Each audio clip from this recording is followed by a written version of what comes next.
श्री शास्त्री स्वामी धर्मप्रसाद दाजी BA BEd college में आप सभी छात्रों और छात्राएं का हार्दिक स्वागत है।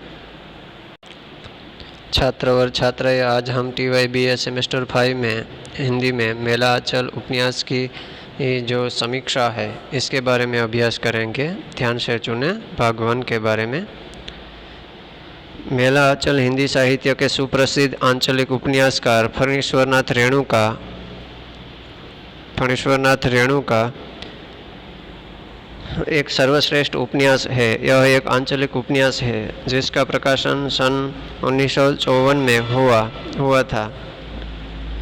वैसे तो रेणु जी ने परिकथा, दीर्घकथा एवं जुलूस आदि आंचलिक उपन्यासों का सृजन किया, लेकिन उनका मेला आंचलिक उपन्यास धारा में मील का पत्थर माना जाता है।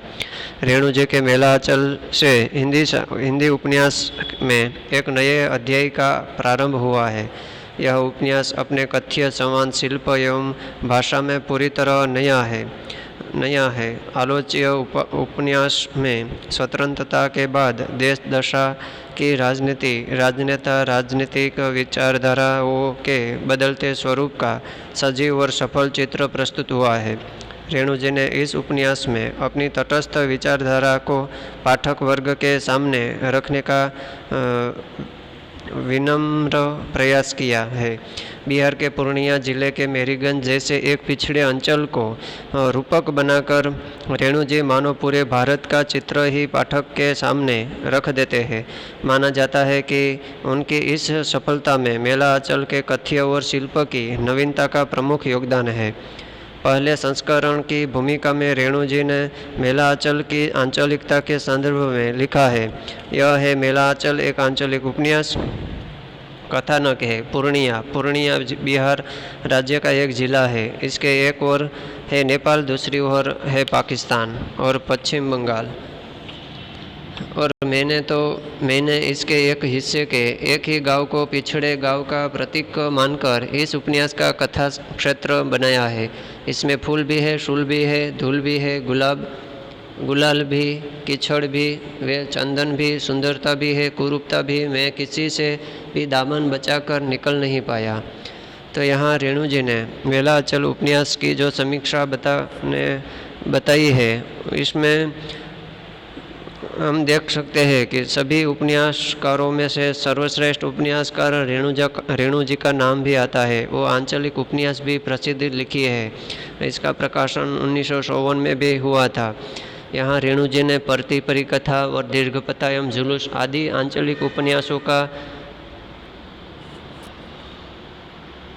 सृजन भी किया है। और लेकिन उन्होंने मेला आंचल उपन्यास में आंचलिक उपन्यास धारा में मील का पत्थर माना जाता है। रेणु जी ने मेला आंचल जो उपन्यास है, इन्होंने नए अध्याय का एक प्रारंभ भी किया है। यह उपन्यास में उन्होंने कथ्य, संवाद, शिल्प एवं भाषा में पूरी तरह नया मोड़ दिया है। और आलोचकों को कई बात से वो एक अपने उपन्यास में रेणु जी स्वतंत्रता के बाद देश दशा की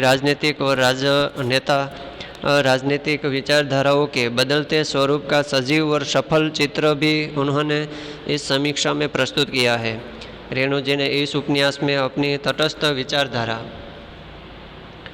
को पाठक वर्ग के सामने रखने का विनम्र प्रयास भी किया है। बिहार के पूर्णिया जिला के मेरीगंज जो गांव है, इसमें पिछड़े अंचल को रूपक बनाकर रेणु जी ने मानो पूरे भारत का चित्र ही पाठक के सामने रख देते हैं।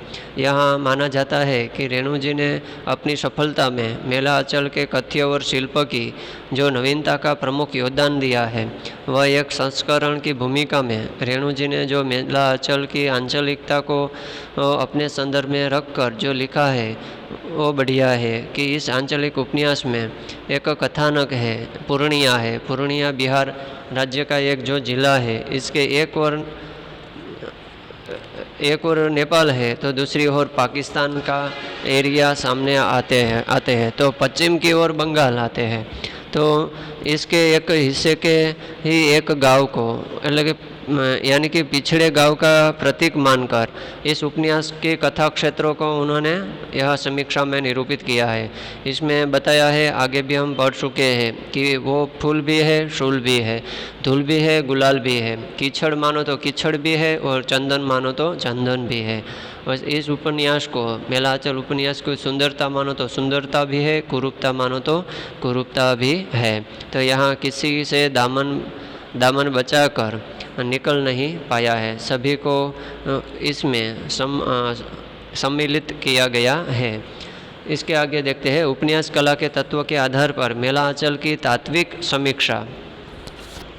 तो यहाँ तात्विक समीक्षा में रेणु जी ने जो 6 मुद्दों को ध्यान में रखकर बताया है, तो पहले तो कथावस्तु, पात्र या चरित्र चित्र, समाधि योजना, देशकाल या वातावरण, भाषा शैली और उद्देश्य, यह 6 तत्वों को ध्यान में रखकर मेला आंचल उपन्यास की तात्विक समीक्षा की निरूपित की गई है। इसमें पहले देखते हैं हम कथावस्तु। तो यहाँ कथावस्तु किसी भी उपन्यास का मूल तत्व होता है। कथावस्तु पर ही उपन्यास भवन की नींव रखी जाती है। अतः कथानक उपन्यास का अध्यय है, जिसे अंग्रेजी में प्लॉट कहते हैं। कथावस्तु में रोचकता, संभाव्यता तथा मौलिकता का होना नितांत आवश्यक है। कई बार उपन्यास में मुख्य कथा के साथ उसे गति प्रदान करने के लिए गौण या सहायक कथा भी रहती है। उपर्युक्त विवेचन की दृष्टि से देखा जाए तो मेला आंचल उपन्यास की कथावस्तु सफल सिद्ध होती है। प्रत्येक कथा एक दूसरे से जुड़ी हुई है। उपन्यास का पूरा कथानक डॉक्टर प्रशांत, कमला और बावनदास, कालीचरण, विश्वनाथ प्रसाद, लक्ष्मी आदि पात्रों के आसपास ही घूमता नजर आता है। तो यहाँ रेणु जी की जो मेला आंचल उपन्यास है, इसकी तात्विक समीक्षा जो तत्वों के आधार पर बताई जाती है, इसमें 6 तत्वों को लक्ष्य में लिया गया है। कथावस्तु हो, पात्र या चरित्र चित्र हो, संवाद योजना हो, देशकाल या वातावरण हो, भाषा शैली हो और लास्ट में उद्देश्य हो। तो कथावस्तु में भी हम देखते हैं कि कथावस्तु उपन्यास की एक मूल आधार है या मूल तत्व है, जो कथावस्तु की अपनी उपन्यास में जो नींव रखी जाती है। तो अतः यानी कि मूल रखा जाता है। अतः कथानक उपन्यास का ये हार्द भी कहा जाता है, जिसे अंग्रेजी में हम प्लॉट कहते हैं। कथावस्तु में रोचकता भी होनी चाहिए, संभाव्यता भी होनी चाहिए और मौलिकता भी होनी चाहिए। वो सभी बातें आवश्यक है। कई बार ऐसा भी उपन्यास में देखने को मिलता है कि मुख्य कथा के साथ उसे गति प्रदान करने के लिए गौण या सहायक कथा भी रहती है। तो यहाँ विवेचन की दृष्टि है जो देखा जाए तो मेला आंचल उपन्यास वो एक कथा वस्तु को ध्यान में रखकर वह सफल सिद्ध होती है और प्रत्येक कथा एक दूसरे से जुड़ी हुई है। जो इसमें जो पात्रों की बात की गई है इस उपन्यास में, कथानक में, तो मुख्य पात्र प्रशांत और कमला, वो 2 पात्र है नायक और नायिका के रूप में। तो बावनदास भी है, कालीचरण भी है, विश्वनाथ प्रसाद भी है, लक्ष्मी है, आदि पात्रों के आसपास ही इर्द गिर्द घूमता नजर आता है। तो यहाँ उपन्यास की कला के तत्वों के आधार पर हम कथा वस्तु यहाँ तक रखते हैं। उपन्यास की कला के तत्वों के आधार पर जो मेला आंचल उपन्यास की समीक्षा है वो भाग 1 यहाँ तक रखते हैं। कल हम भाग 2 के बारे में अभ्यास करेंगे। अस्तु।